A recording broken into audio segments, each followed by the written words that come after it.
Hey, good morning. Welcome to the 3 Minute Bridge. Hey, you ever watch those after school specials years ago? There were a number of them that had plots that went something like this. You had the popular kids over here, and you had a couple of friends over here, and the popular kids were always mistreating these kids.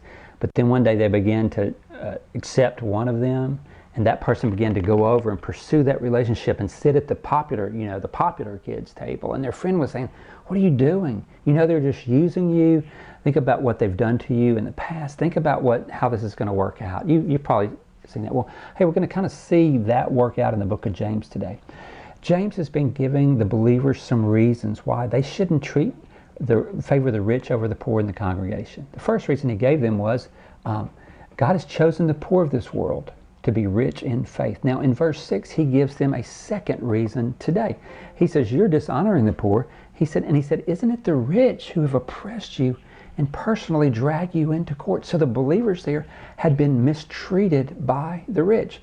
And God through James is pointing out, don't you see, you are pursuing and you are trying to gain favor from those who have consistently treated you badly and hurt you. Now, let's cross the bridge. Whenever believers, and that's what believers are doing here, whenever believers begin to think like the world, they fall into the insanity of loving that which works against them. Let me try to say that again. Whenever believers begin to think like the world, they fall into the insanity of loving and pursuing those things that ultimately work against them.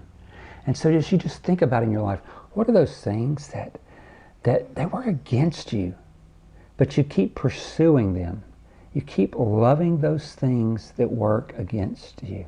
God's Word always drags us back into reality, to see things as they really are. And that's my prayer, that our minds would be renewed, and that today, as we walk through our days, that we would have the capacity to recognize those things in our life that we've been loving and going after and trying to gain.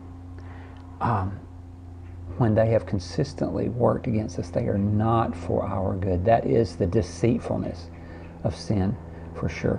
And so may God renew our minds. I pray as you go through the day today that you will cross a bridge from God's Word into your daily life by